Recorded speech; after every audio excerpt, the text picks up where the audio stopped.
don't see any waste, fraud, and abuse. We don't see any of that. We see growing government. We cannot get to a good economy, and we can't get to economic development with cuts and cuts alone. The House approved the state's budget bills, including more than $1 billion in tax increases. However, it was another tense day in the chamber. Good evening, everybody. Thank you for joining us. I'm Mary Bubala. And I'm Kai Jackson. Fox 45's Mackenzie Frost explains why more lawmakers are voicing frustration with what's included. Third reader votes are usually not as dramatic as the one we saw for the plan to close Maryland's $3.3 billion budget deficit. The vote comes as Governor Wes Moore is defending the fact that the state no longer has that multi-billion-dollar surplus.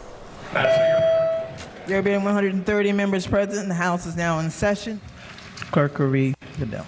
House Bill 350, Budget Bill, Fiscal Year 2026. Inside the House of Delegates chamber, we can follow California right off the edge of the cliff. It is the most patriotic thing anyone can do is to pay your taxes. A lot of what's in the budget is a lie. Tensions were high with the budget on the line. I just wanted to stand to speak against some of the word salad emotional terrorism. When it's not your money, it's easy to spend.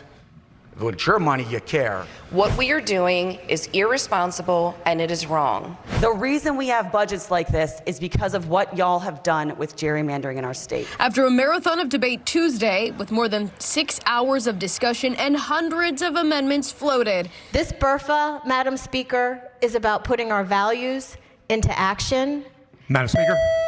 There being 100 votes in the affirmative, House Bill number 350, having received the constitutional majority, is declared passed. The House moved the plan forward Wednesday, sending it to the Senate, but it did not stop Republicans from railing against what's included, especially what they believe are not enough cuts. We're the only state in our damn region that has a multi-billion-dollar budget deficit and needs to raise billions of dollars in taxes to do the same stuff that they can do in Richmond. Given the ballooning budget deficit.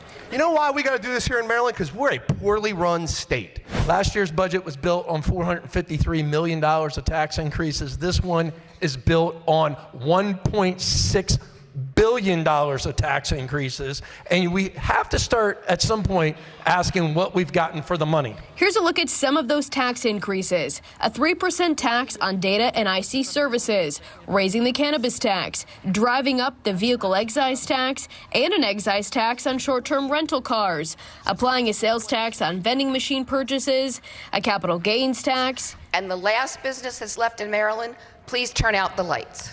The taxes in this budget are going to lay squarely on the back of middle-class Marylanders. Plus, there will be 2 new tax brackets for high-income earners in the state. And then the cuts come from hundreds of smaller cuts to various state agencies.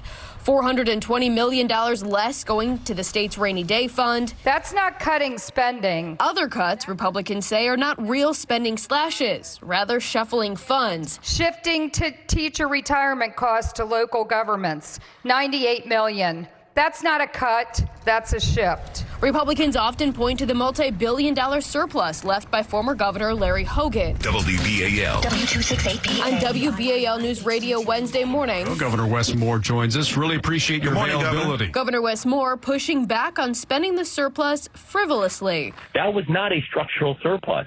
That was capital that came from the federal government that went to every single state. Arguing what was spent was on things like a veterans building and other necessities. And so when people say, well, where is cash gone? We've gone to make sure that we can both address not just short-term needs, but also making sure we have a very healthy and robust rainy day fund.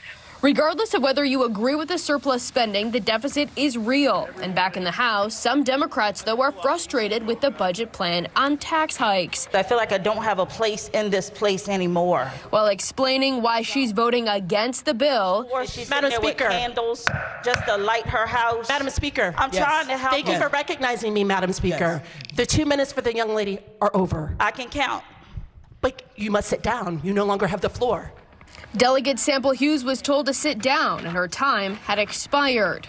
Both budget bills passed with Democratic support. While leadership is defending what's included, it does not negate the fact that tax hikes are coming. Do you believe that this is the leanest budget that was possible for you guys to do, given the fiscal situation for the state? I really do. Chair Ben Barnes says the lawmakers looked at the general fund bottom line. The budget shrunk by over $400 million between this year and last year. But the budget hole was $3.3 billion. Right, and we've shored that up. Leaving a cash reserve for potential more cuts at the federal level. But minority leadership sees the plan as just more tax increases. Pretty much everyone in Maryland's going to have a big tax hike coming their way. Chickens have come home to roost. And now the plan is in the hands of the Senate, with less than a week and a half left in session. The Senate's version is expected to be slightly different. I'm told we could start seeing the Senate debate this on the floor as early as Monday, and then conference committees will begin sometime midweek. In the State House, Mackenzie Frost, Fox 45.